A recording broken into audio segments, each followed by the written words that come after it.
It was a church in Harmony, all right. In fact, it was the only church in Harmony, a little town I'd pulled into just moments before. I was admiring the church's shining steeple and freshly painted white clapboard siding when a young man came out to greet me. "Welcome," he said, and smiled. "Will you be joining us this morning?" "Well, sure," I answered. "I'm just passing through on business, but since it's Sunday morning—" "Wonderful," he enthused. "We're glad to have you. You're a bit early, though. Service won't start for a few minutes. Since it's such a nice day, why don't we just stand out here and chat?" "Sounds fine," I said, glancing around. "I was just admiring your building. Looks perfect as a postcard." "Thank you. We like it too.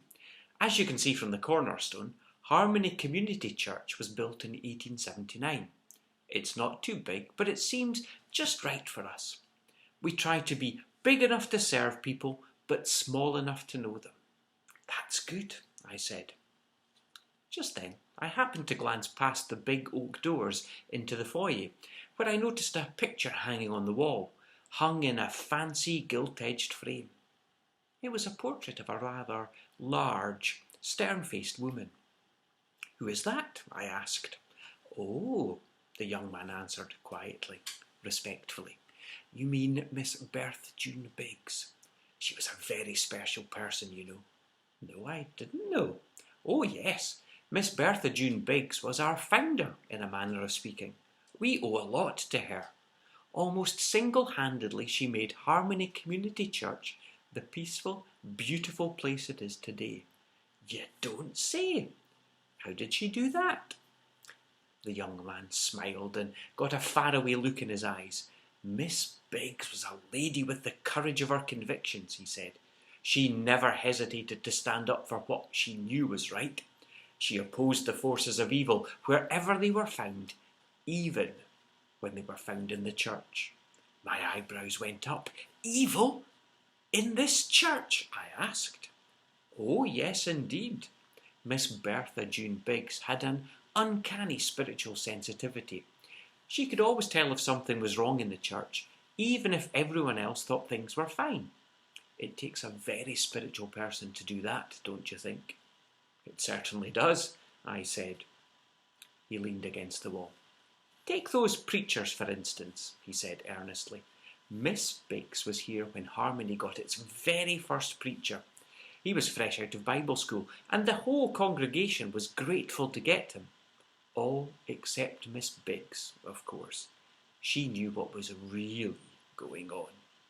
"She did?" "Naturally. She knew the young pastor was wet behind the ears. He couldn't possibly know how to run a church." His voice dropped to a whisper. "He also wanted to do all kinds of terrible things." I leaned closer. "Like what?" "Like electrifying the pump organ," he cried. "Can you believe it? Miss Biggs knew that would never do. It would lead to a weakening of the organist's ankles, and probably a weakening of the congregation's morals as well. You can see that, I'm sure." "Well, anybody could," he said. Fortunately, the board of deacons saw it too, when Miss Biggs pointed it out to them. They got rid of that pastor, so the church and the organist would remain strong." "Oh," I said. He sighed. "Unfortunately, the organist was too unspiritual to see the value of strong ankles, and she quit.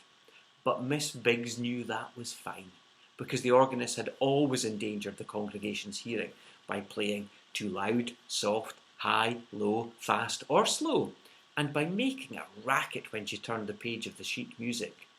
But that wasn't the worst of it." "Oh," I said. "She hardly ever played Miss Biggs' favourite hymns," he said, "nor did the organist realise the danger of singing the amens at the end of songs, which Miss Biggs knew was unhealthy, except, of course, in the case of the doxology." "Ah, of course." After that, another pastor came to Harmony. He was the Reverend Peachtree, Miss Biggs' favourite. She approved of him for the first 23 hours or so, but then he stood up to preach. Miss Biggs could see right away that he wasn't going to work out. "Why?" because he moved his arms too much when he talked. Just watching him made people tired, Miss Biggs said, and would cause them to fall asleep during the sermons.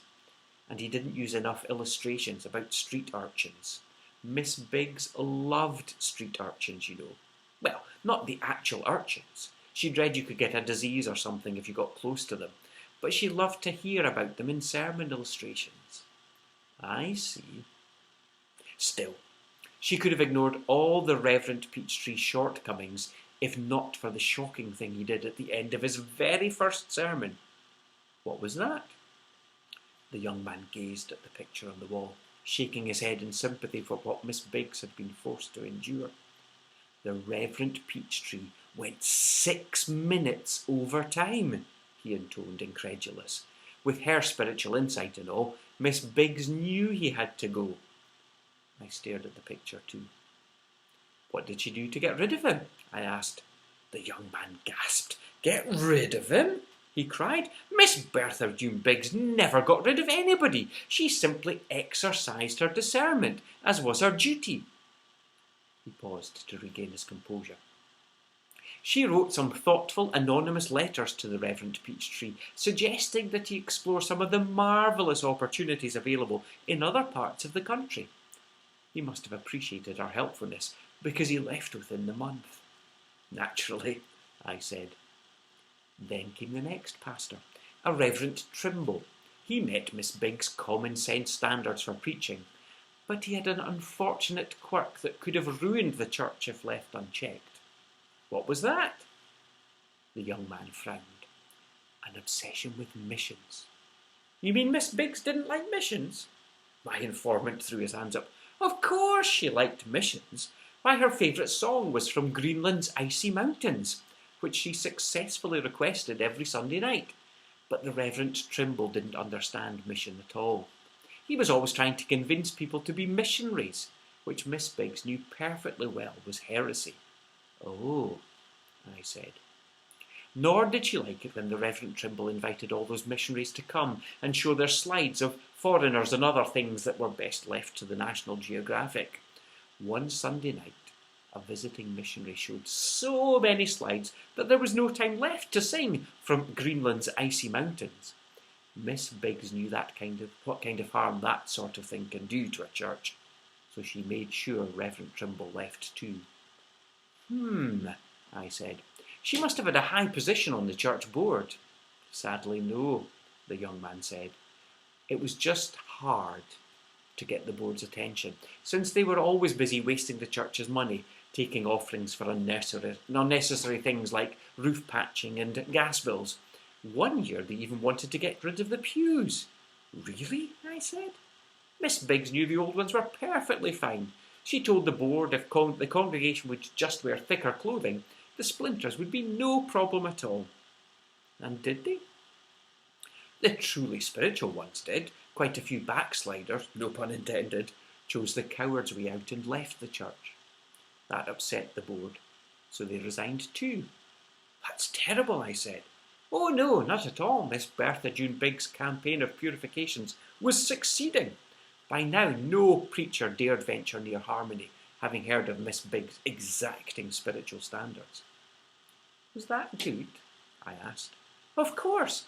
That meant she could turn her attention from removing preachers and deacons to removing members of the congregation who failed to measure up. Now there was a task. Most members had already left, no doubt recognising their spiritual inferiority, but there were still a few left to weed out. Such as? He thought for a moment. I remember reading in the records of Claude P. Flackbury Sr. His prayers were too long. He'd go on and on about the sick and the lame, the needy and the hungry, the lost and the destitute, all things Miss Biggs knew should not interest a good churchgoer. Fortunately, he passed on before he could lead the rest of the members astray. And the others? They were everyday wolves in sheep's clothing, as Miss Biggs called them.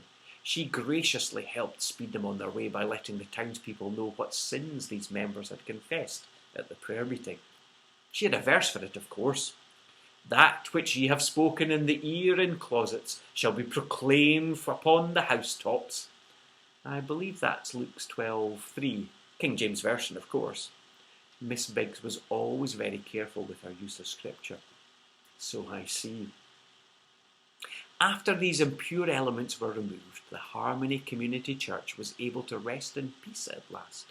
Miss Bertha June Biggs had finally transformed it into a truly harmonious body, the young man said. How many members of this body were left? I asked. He beamed. Just one, Miss Bertha June Biggs. And where is she? I questioned. When her job in Harmony was done, she moved away. She went to another church, I expect. I scratched my head. I don't understand, I said.